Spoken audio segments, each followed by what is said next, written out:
Hello नमस्कार सत श्री अकाल अस्सलाम वालेकुम मेरे भाई, कैसे हो आप। तो आज बात यार कनाडा की बहुत हो रही है। बहुत लोग बहुत परेशान हैं। अल्बर्टा का क्या होगा, कनाडा का क्या होगा, अमेरिका कनाडा के साथ क्या कर देगा, वगैरह वगैरह। मैं कहता हूं यार तेल बेचे कनाडा। सीधी बात। कनाडा को देखना है तो अल्बर्टा की नजर से ना देखो, वो अमेरिका का 51st स्टेट बने या क्या जूता मिलात हो, हमें क्या मतलब, मौज लो दूर बैठ के। हमेशा यही बात बोलता हूं, हमें कनाडा को देखना है भारत की नजर से, भारत की कूटनीति की नजर से, हमारी जियोपॉलिटिक्स और हमारी डिप्लोमेसी की वजह से। जो इससे पहले एक वीडियो अपलोड किया था उसमें किसी ने कोई मुझसे पूछ रहा है कि what is the meaning of छिली मुर्गी। यार वेजिटेरियन हो अच्छी बात है, लेकिन छिली मुर्गी तो तुम्हें पता होना चाहिए मेरे भाई। एनीवे, तो साहब लेटेस्ट ये चल रहा है कि कनाडा बहुत परेशान है। हा हिंदुस्तान के साथ ईलू ईलू करने के लिए बहुत परेशान है। कनाडा के प्राइम मिनिस्टर साहब भारत आने के लिए बहुत परेशान है। India set to ink 10-year uranium supply deal during Canadian PM's visit. 10-year deal on uranium supply to India can be the biggest outcome of Canada PM Mike Carney proposed visit to India in the first week of March। और इसके बाद uranium supply deal worth $2.8 billion फलाना फलाना। India की energy needs को देखते हुए, कौन सा इंडिया, वही जिसकी जो इकोनॉमी है वो डेड इकोनॉमी हो चुकी है। अच्छा, एक और बड़ी इंटरेस्टिंग बात बताऊं, कनाडा के एनर्जी मिनिस्टर भी भाई साहब इंडिया आए हुए हैं। और एक किस्सा याद दिलाता हूं आज कनाडा और इंडिया को लेके। हरदीप सिंह निज्जर तो याद होगा, जिसके गोली ठोकी गई थी। क्या बवाल मचा था दुनिया में भारत के खिलाफ।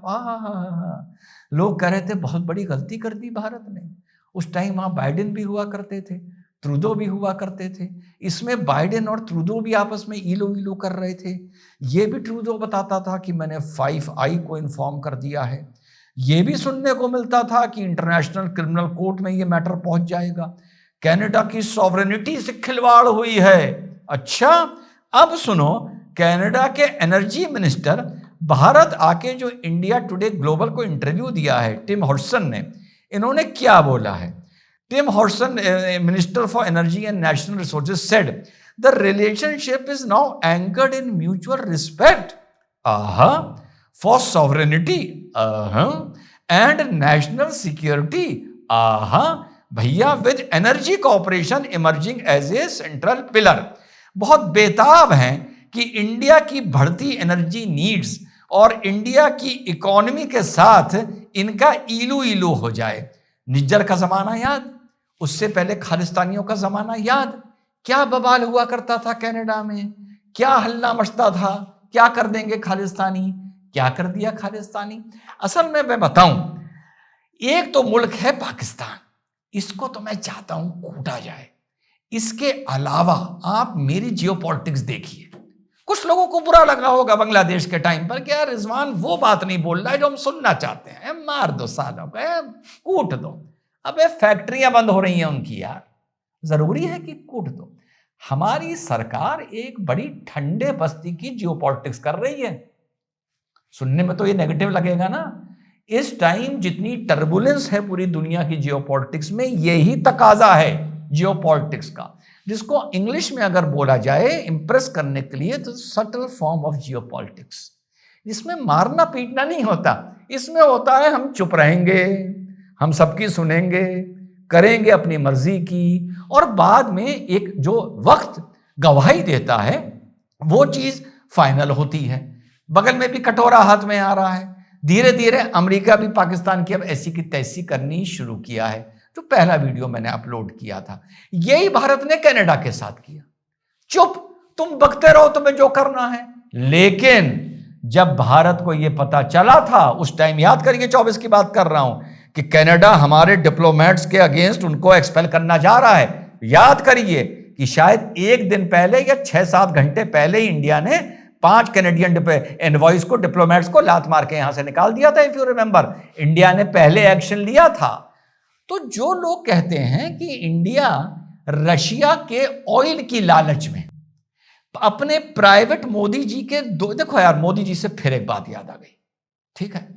जो कमेंट देख रहे हो ना कमेंट सेक्शन में, अगर किसी के भी चैनल पर देखो कि आज हम 50 ब्राह्मणों ने कसम खाई है मोदी को वोट नहीं देंगे, आज हम क्षत्रियों ने कसम खाई है, टूल किट का शिकार ना बन जाना। बता रहा हूं, नाराजगी अपनी जगह है पर टूल किट का शिकार ना बन जाना। आई बात समझ में? फिर से वॉर्न कर रहा हूं, पहले वीडियो में भी वॉर्न किया था। ठीक, तो कुल मिलाकर यह कह देना गलत है कि ऑयल के चक्कर में, रशिया के ऑयल के चक्कर में, अपने कुछ चाहने वालों के चक्कर में नरेंद्र मोदी ने अमेरिका से रिश्ते खराब किए और उसको आंखें दिखाई। अच्छा, यहां तो तुम बता दोगे कि नरेंद्र मोदी जी की ऑयल की लालच है। अभी मैंने जो एग्जाम्पल दिया हरदीप सिंह निज्जर का लेके, अभी जो मैंने एग्जाम्पल दिया कि तब भारत ने कनाडा की आंखों में आंखें डाल के बोला था जो उखाड़ना है उखाड़ लो। उस टाइम बाइडेन भी उनके साथ सॉफ्ट कॉर्नर लिए घूम रहे थे, इधर उधर से और भी यूके से भी बयान आ रहे थे। वो नरेंद्र मोदी किस लालच में कर रहे थे? हाँ बताओ। यहां तो कुछ लोग बोल देते हैं ना, रिलायंस की लालच, अडानी की लालच, इनकी लालच। वो कौन सी लालच थी? वो कोई लालच नहीं थी, वो हमारा राष्ट्र प्रथम की लालच थी, वो हमारी हनक की लालच थी। तो साहब अब उन्होंने आगे जाकर धीरे धीरे अपने हथियार कनाडा ने पूरी तरह डाल दिए हैं और ठंडे बस्ते की राजनीति करते हुए दुनिया में सूरत हाल कैसे भी हो, यार देखो टीम कैसे भी जीते, सेहरा कप्तान के बंधेगा। अब कनाडा के लाठी कर दी ट्रंप ने, वो अल्बर्टा कुक ले जाए या कुछ ले जाए, मुझसे नहीं मतलब। आ गया कनाडा औकात पर, भाग के जा रहा है चाइना, भाग के आ रहा है भारत। नॉर्थ अटलांटिक की, जो नॉर्थ अमेरिका की इलू इलू किया करता था, वो सब गई उनकी तेल लेने। और अब उनका क्या हाल है?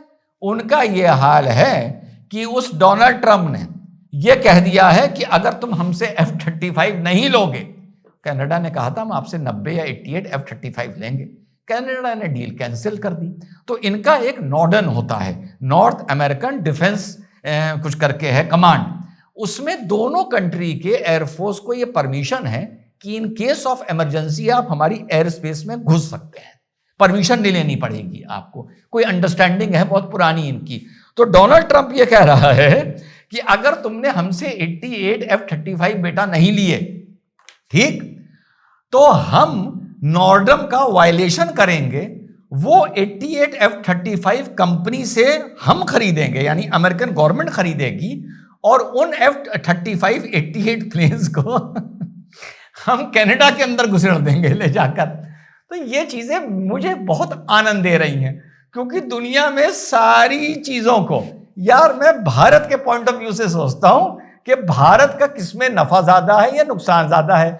इसीलिए आप लोगों ने देखा होगा जो अमेरिका और ईरान का इस टाइम पंगा पड़ा हुआ है, इसमें मैं बार बार आप लोगों को आगाह भी कर रहा हूं और अपना पॉइंट ऑफ व्यू भी बता रहा हूं कि इंडिया के पॉइंट ऑफ व्यू से बेहतर क्या रहेगा। आपके ओपिनियन कुछ और हो सकते हैं, मेरे ओपिनियन भी कुछ और हो सकते हैं, लेकिन भारत के इस नजरिए से जो ज्यादा बेटर रहेगा वो आपको भी पता है और वो मुझको भी पता है। तो फिर से अपना वीडियो खत्म करते हुए बता दो, नाराज हो, बहुत नाराज हो, उनके ट्विटर को जाके फ्लड कर दो, कह दो क्या किया आपने ये मोदी जी, कैसे लिया है आप इस रेगुलेशन को, फ्लड कर दो। मैं कह रहा हूं, मैं प्रोवोक कर रहा हूं, लेकिन टूल किट का शिकार ना हो जाना। अब टूल किट बहुत एक्टिव हो चुकी है, मेरे प्लेटफॉर्म पे भी कमेंट्स बता रहे हैं, बहुत छोटा सा प्लेटफॉर्म है, ना जाने ऐसे कमेंट कितने सर्कुलेट हो रहे होंगे जो तुम्हारे माइंड को अडल्ट्रेट करेंगे और करप्ट करेंगे। क्लियर है? कितनी आसानी में जियो पॉलिटिक्स बता दी। भारत का देखो, तेल लेने गया अल्बर्टा। जय हिंद, वंदे मातरम, खुदा हाफिज़।